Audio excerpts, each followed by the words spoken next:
Everyone welcome back to my channel Lavindita. आज तुम्हादेर कार्शियां घुरे देखाबो। तुम्हादेर एखन देखाबो कार्शियांगेर एकटी ऐतिहासिक स्थान नेताजी मिउजियाम। বলা হয় যে 1936 সালে নেতাজি সুভাষচন্দ্র বসু কার্শিয়াংয়ের এই গীতা পাহাড়েই কিন্তু থাকতেন। তিনি ব্রিটিশ সরকারের সেই সময় বন্দী ছিলেন আর তিনি 7 মাস তার এই বাড়িতেই ছিলেন। এই ঐতিহাসিক বাড়িটি কিন্তু এখন নেতাজি ইনস্টিটিউট ফর এশিয়ান স্টাডিজের ছত্রছায়ায় কিন্তু নেতাজি মিউজিয়ামটি রয়েছে। তোমরা যারা ইতিহাস প্রেমী বা ইতিহাসকে যারা ভালোবাসো তারা কিন্তু এই জায়গাটায় ভিজিট করতেই পারো। এই জায়গাটা কিন্তু খুব সুন্দর একটা দেখার জায়গা। এই জায়গা থেকেই কিন্তু নেতাজি তার স্ত্রী এমিলির কাছে বেশ কিছু চিঠিপত্র পাঠিয়েছিলেন। এই বাড়িতেই কিন্তু সেটা সবটাই মিউজিয়ামে সংরক্ষিত রয়েছে। 2005 সালে কিন্তু এই বাড়িটি কলকাতা মিউজিয়ামের পৃষ্ঠপোষকতায় একটি জাদুঘরে কিন্তু পরিণত হয়। নেতাজির লেখা সব চিঠি কিন্তু এখানে সযত্নে সংরক্ষিত রয়েছে। তাই এই মিউজিয়ামের ভিতরে গেলে কিন্তু নেতাজির ব্যবহৃত খাট, ড্রেসিং টেবিল, আসবাবপত্র এছাড়াও তার বিভিন্ন চিঠি সবটাই কিন্তু তোমরা ভিতরে দেখতে পাবে। আমরা যেহেতু মিউজিয়ামটি বন্ধ দেখতে পেয়েছি তাই কিন্তু আমরা ভিতরের তোমাদের দেখাতে পারছি না। তাই তোমরা যারা ইতিহাসকে ভালোবাসো, নেতাজিকে ভালোবাসো তারা কিন্তু এই জায়গাটা ভিজিট করতে পারো। নেতাজি মিউজিয়াম থেকে আমরা কিন্তু এখন সামনের দিকে এগিয়ে চলেছি। আমরা কিন্তু এখন যাচ্ছি হনুমান টক এবং আই লাভ কার্শিয়াং দেখতে। এই রাস্তা দিয়েই কিন্তু সোজা ওপরের দিকে চলে যেতে হবে। ওপরেই কিন্তু রয়েছে হনুমান টক এবং তার সাথেই কিন্তু রয়েছে আই লাভ কার্শিয়াং। খুব সুন্দর একটা হনুমানজির মূর্তি, সেটাও আমি তোমাদের দেখাবো। আর তার সাথে তোমরা কিন্তু এই রাস্তাটা দেখো, রাস্তাটা কিন্তু অপূর্ব সুন্দর একটা রাস্তা।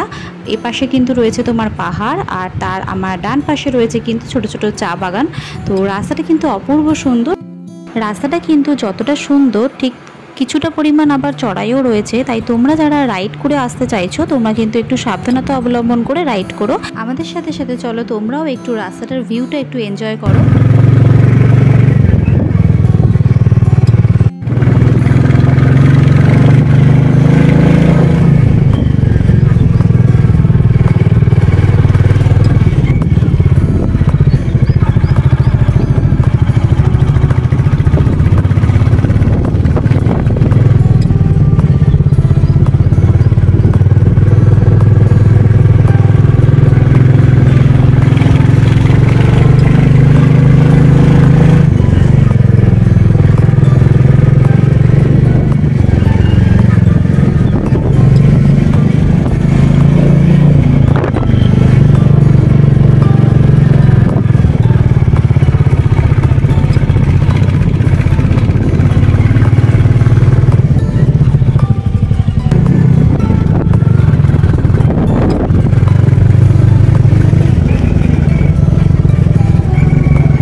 হনুমান টকে ওঠার আগে চলো তোমাদের চারপাশের দৃশ্যটা একটু দেখাই যে কত সুন্দর লাগছে শহরটাকে দেখতে এই জায়গা থেকে।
আমরা কিন্তু চলেই এসেছি এখন হনুমান টকের কাছে।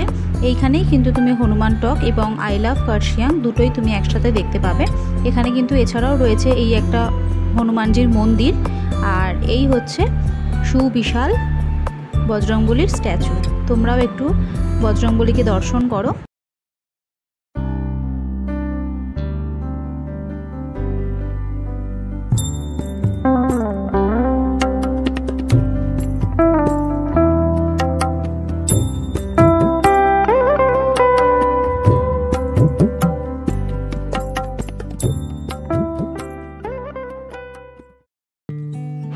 হনুমান টক এবং আই লাভ কার্শিয়াং তো তোমাদের দেখালাম। এবার যে জায়গাটা দেখতে যাব সেটা দেখার জন্যই কিন্তু আমি কার্শিয়াংটা খুব বেশি করে পছন্দ করেছিলাম। সামনেই কিন্তু আমরা দেখব ডাউইল স্কুল এবং ভিক্টোরিয়া বয়েজ। এছাড়াও কিন্তু আমরা দেখব ডাউইল এবং ভিক্টোরিয়া বয়েজ যাওয়ার জন্য যে হন্টেড যে রাস্তাটা, যেটাকে বলা হয় যে হন্টেড রোড, তো সেই রাস্তাটাও তোমাদের সাথে শেয়ার করব, সেই রাস্তাটাও তোমাদেরকে দেখাবো। আর জায়গাটা আদতেও ভৌতিক কিনা সেটাও তোমাদের সাথে আমি শেয়ার করব আমার এক্সপিরিয়েন্স।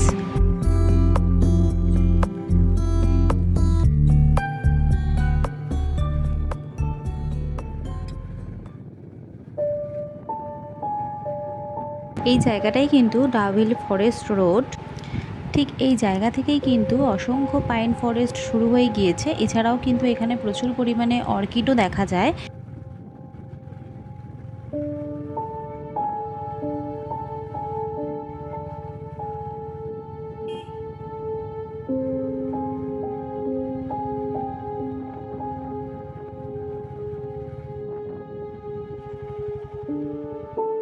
এই যে বিশাল মাঠটা দেখা যাচ্ছে এটা কিন্তু ডাউইল স্কুলের স্পোর্টস গ্রাউন্ড। তো এটা কিন্তু স্কুল নয় এই জায়গাটায়। তো আমরা কিন্তু স্কুলটা দেখার জন্য আর একটু সামনের দিকে এখন এগিয়ে যাব। ডাউইলের এই রোডটিকে কিন্তু ডেথ রোডও বলা হয়ে থাকে। জানি না কেন ডেথ রোড বলা হয়, আমার কিন্তু কোনো অংশ থেকেই জায়গাটাকে খুব একটা ভৌতিক বলে মনে হয়নি। তবে হ্যাঁ, রাতের বেলা কিন্তু এখানে কোনো স্ট্রিট লাইট নেই, জায়গাটা কিন্তু অন্ধকার, তার জন্য কিন্তু রাতের বেলা এই জায়গায় না আসাই ভালো। কিন্তু দিনের বেলা তুমি যদি জায়গাটা ভিজিট করো, আমার মতে জায়গাটা কিন্তু অপূর্ব একটা সুন্দর জায়গা। চারিপাশে পাইন ফরেস্ট রয়েছে, আর রয়েছে কিন্তু একটা নিস্তব্ধতা, যেটা কিন্তু তোমার মনকে মুগ্ধ করবে। এখানে কিন্তু কোনো লোক বসতি নেই, শুধুই রয়েছে কিন্তু চারপাশে গাছ, আর মাঝখান থেকে কিন্তু এরকম সরু রাস্তা। জায়গাটা কিন্তু খুবই সুন্দর।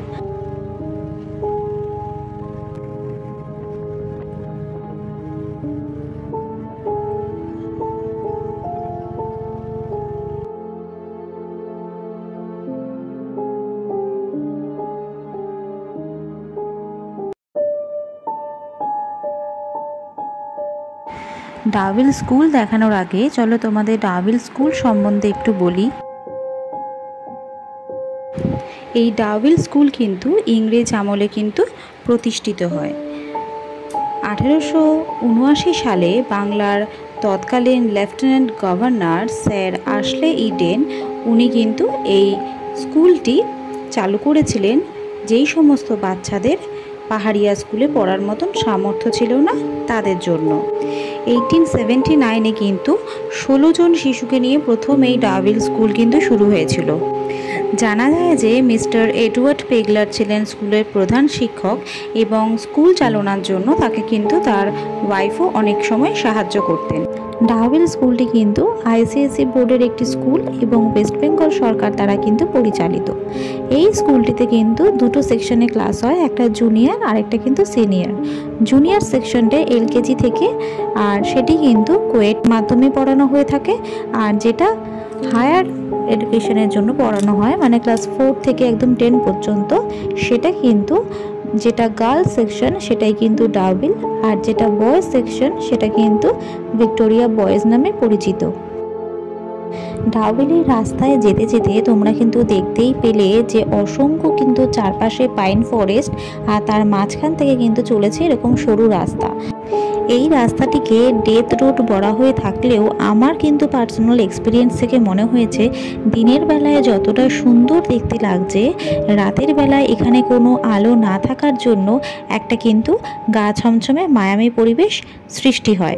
এটাই কারণে হয়তো অনেক লোক বলে থাকে যে এখানে ডেথ রোড এই রোডের নাম দিয়েছে, বা কোনো হয়তো সেরকম কোনো প্যারানর্মাল কোনো ঘটনা তারা হয়তো সাক্ষী হয়েছে, কিন্তু আমার কিন্তু সেরকম কিছু মনে হয়নি। বা তোমরা যদি কোনো ভিডিও বা কোনো কিছু শোনো, তোমরা কিন্তু জানতে পারবে সেই সব বিষয় কিন্তু এখানে সেরম একটা কিছু নেই, সবটাই কিন্তু লোকের একটা মনের কল্পনা। আমার তো সেটাই মনে হয় যে এরকম কিছু হয়তো আদতেও নেই। আমি আমার পার্সোনাল ওপিনিয়ন থেকে একটাই কথা তোমাদের বলবো, যারা এই ভিডিওটা দেখছো তারা সবাই যদি আমার সাথে একমত হও, তোমরা একটু কমেন্ট করে জানিও সেই বিষয়টা, যে যারা তাদের ভিডিওতে এই জায়গাটাকে একটা ভৌতিক আখ্যা দিয়েছো বা ভৌতিক আখ্যা দিয়েছে তাদের ভিডিওতে, আমি বলতে চাই যে এই জায়গাটা কিন্তু অপূর্ব সুন্দর একটা জায়গা। তাই এই রকম ধরনের কোনো তথ্য কিন্তু ছড়ানোটা উচিত নয়। জায়গাটার সৌন্দর্য এবং স্কুলেরও যে সৌন্দর্য সেটা কিন্তু অপূর্বই সুন্দর।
ভিক্টোরিয়া বয়েজ এবং চার্চের যে ফ্রন্ট সেই জায়গাটাই তোমাদেরকে দেখাবো। ভেতরে আমরা ঢুকতে পারিনি, কারণ এখন সিকিউরিটির কাছ থেকে যেটা শুনেছি যে ভেতরে ঢোকা এখন অ্যালাউ নেই। তো তোমরাও বাইরেটাই একটু দেখো।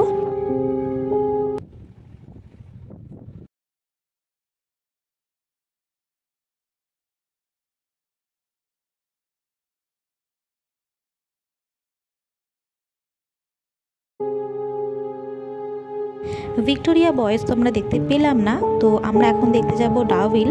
ভিক্টোরিয়া বয়েজ থেকে কিন্তু 1 কিলোমিটারের মধ্যেই আমরা পেয়ে যাবো ডাউভিল স্কুল। তো চলো তোমাদের ডাউভিলটা দেখাই।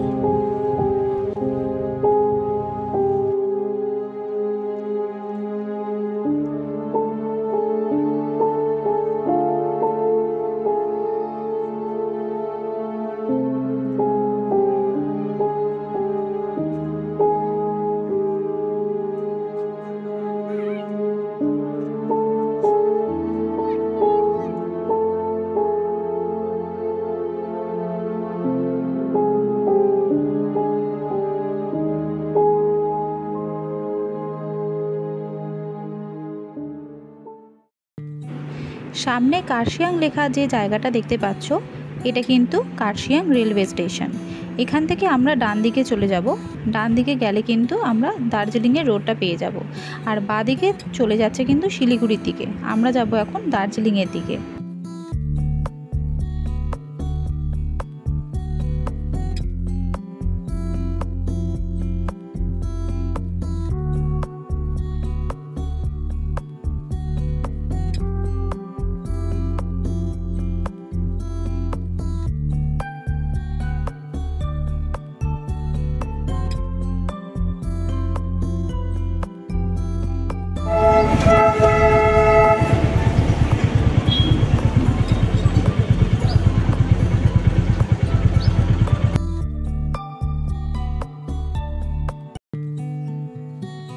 আমরা কিন্তু এখন যে জায়গাটায় রয়েছি এই জায়গাটার নাম কিন্তু গৌরীগাঁও।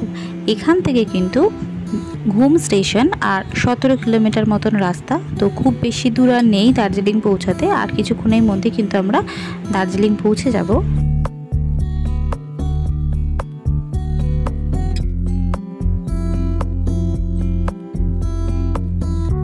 আমরা এখন যে জায়গাটার উপর দিয়ে ক্রস করছি এই জায়গাটার নাম হচ্ছে মহাদেওখোলা। আর সামনেই তোমরা এই যে মন্দির মতন জায়গাটা দেখছো, এটা কিন্তু একটি শিবের মন্দির। এখন যে জায়গাটা ক্রস করছি এটা হচ্ছে 8 মাইল। এর আগে তোমাদের তিনধারিয়ার ওখানে আমি ফার্স্ট মাইল দেখিয়েছিলাম। সামনেই কিন্তু মেঘে ঢাকা পাহাড় দেখতে পাচ্ছি, আর তার সাথে কিন্তু অপূর্ব একটা আবহাওয়াও পেয়েছি। আর আমরা যে রাস্তা ধরে চলেছি তার ডান পাশ থেকে কিন্তু আমাদের সাথে সাথেই চলেছে টয় ট্রেনেরও রাস্তা।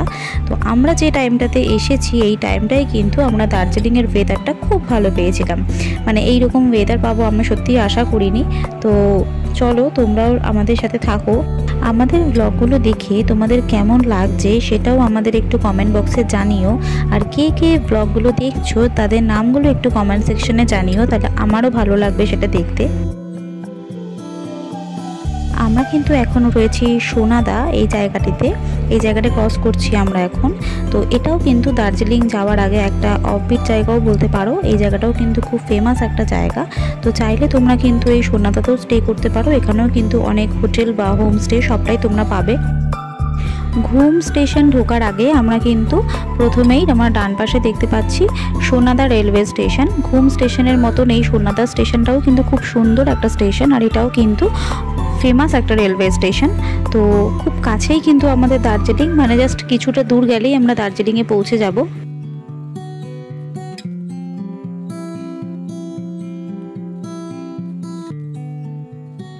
দার্জিলিং ঢোকার মুখে আমাদের ডান হাতেই কিন্তু আমরা খুব সুন্দর একটা মনেস্ট্রি দেখতে পেয়েছি। পাহাড়ে আসবো আর এরকম সুন্দর সুন্দর মনেস্ট্রি দেখবো না তা তো হয় না। পাহাড়ে আসলেই কিন্তু এরকম কালারফুল মনেস্ট্রি দেখতে আমার খুব ভালো লাগে। তো দেখো মনেস্ট্রিটা কতটা সুন্দর একটা মনেস্ট্রি।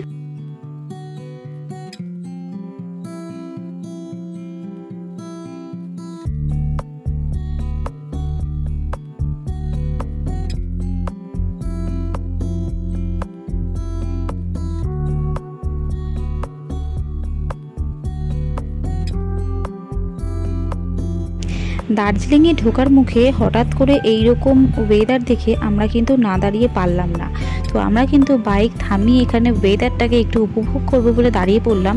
তোমরাও দেখো যে চারপাশে মেঘে কিন্তু হঠাৎ করে পুরো চারপাশটা পুরো ঢেকে গিয়েছে।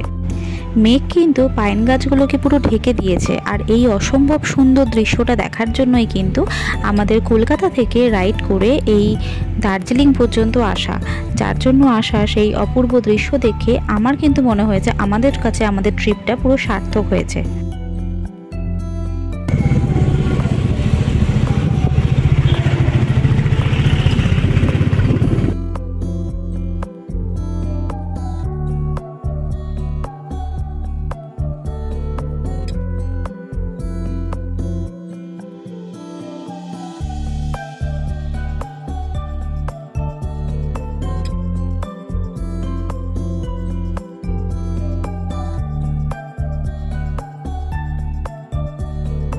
তোমরা নিশ্চয়ই দেখতে পাচ্ছ যে মেঘে চারপাশটা পুরো ঢেকে গিয়েছে, পুরো অন্ধকার মতন হয়ে গিয়েছে। আমরা কিন্তু যতটা সামনের দিকে এগিয়ে যাচ্ছি ততই দেখছি চারপাশে কিন্তু মেঘে পুরো ঢেকে রয়েছে।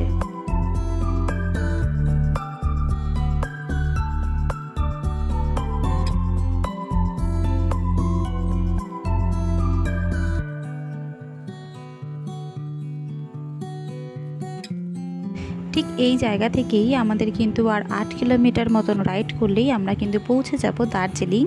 আর এখান থেকে কিন্তু মিরিক যেতে সময় লাগবে 55 কিলোমিটার মতন।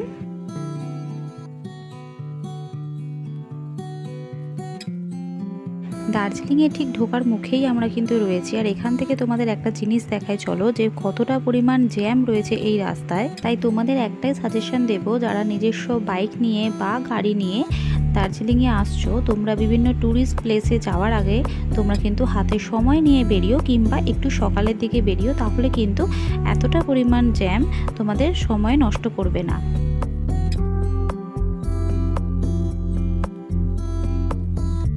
সামনের এই যে মোড়টা দেখতে পাচ্ছ, এই মোড় থেকে ডান দিকে সোজা যদি তুমি চলে যাও তাহলে কিন্তু তুমি কালিম্পংয়ের রাস্তা পাবে। আর এই যে উপরের দিকে রাস্তাটা উঠে গেছে এই দিকে কিন্তু টাইগার হিল যাচ্ছে। আমরা এখন রয়েছি ঘুম স্টেশনের কাছে। এই ঘুম স্টেশনের ডান পাশ দিয়ে আমরা এখন সোজা চলে যাব ম্যালের কাছে। দার্জিলিংয়ে এসেছে অথচ ঘুমের নাম শোনেনি এমন লোক কিন্তু খুব কমই দেখা যায়। এই ঘুম রেলওয়ে স্টেশনটি 2258 মিটার উচ্চতায় অবস্থিত এবং জানা যায় যে পৃথিবীর 14th হাইয়েস্ট রেলওয়ে স্টেশন হলো এই ঘুম রেলওয়ে স্টেশন। জানা যায় ইউনেস্কোর ওয়ার্ল্ড হেরিটেজ তালিকায় যে ট্রেনটির নাম রয়েছে সেই ট্রেনটিও কিন্তু এই ঘুম স্টেশনের মধ্যে দিয়েই কিন্তু পাস করে। তো কথা বলতে বলতে দেখো আমাদের ডান পাশে কিন্তু দেখতেই পাচ্ছি টয় ট্রেন এসেও গিয়েছে। এই ঘুম স্টেশন থেকে একটু সামনের দিকে এগিয়ে গেলেই কিন্তু আমরা পাবো ফেমাস ঘুম মনেস্ট্রি। তো চলো তোমাদেরও ঘুম মনেস্ট্রিটা ঘুরে দেখাই।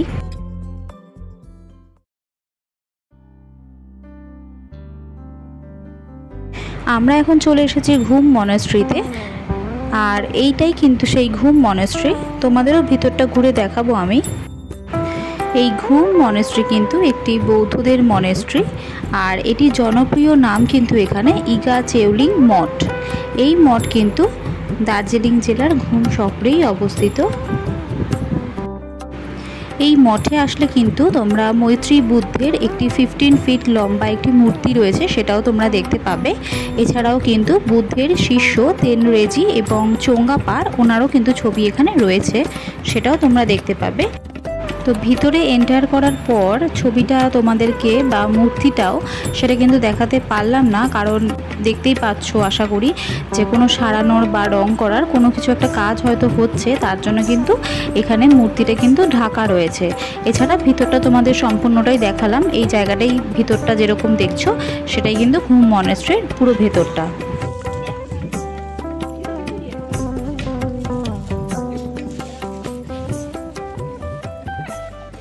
ঘুম মনেস্ট্রির ওই গেট থেকে বেরিয়ে এসে বাইকে উঠবো বলে যখন দাঁড়িয়েছি হঠাৎই দেখছি যে এখান থেকে কিন্তু স্টিম ইঞ্জিনের টয় ট্রেন পাস করছে। তো তোমাদেরও সেটা দেখাই চলো।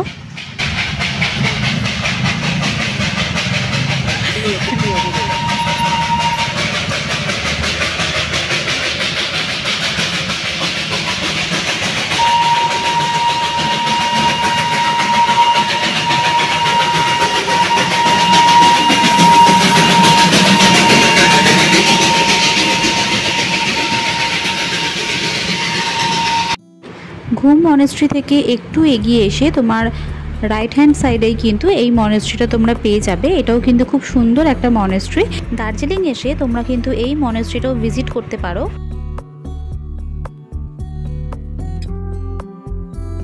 আজকে জার্নি ছিল আমাদের দার্জিলিং। তো আমরা কিন্তু সেই মতন দার্জিলিং এসে পৌঁছেও গিয়েছি। এটা কিন্তু দার্জিলিং স্টেশন, তোমরা দেখতে পাচ্ছ দার্জিলিং স্টেশন। সুন্দর একটা টয় ট্রেনের ইঞ্জিনের মাধ্যমে সাজানোর ফলে স্টেশনটির রূপ কিন্তু আরও অনেক গুণে বেড়ে গিয়েছে। আজকের ভিডিও আমি এখানেই শেষ করছি। তোমাদের ভিডিওটা কেমন লেগেছে সেটা কিন্তু কমেন্ট করে আমাকে জানিও, আর ভালো লাগলে চ্যানেলটা সাবস্ক্রাইব করতে ভুলো না। দেখা হবে তোমাদের সাথে পরবর্তী ভিডিওতে। থাকবে কিন্তু দার্জিলিংয়ের অনেক কিছু অংশ।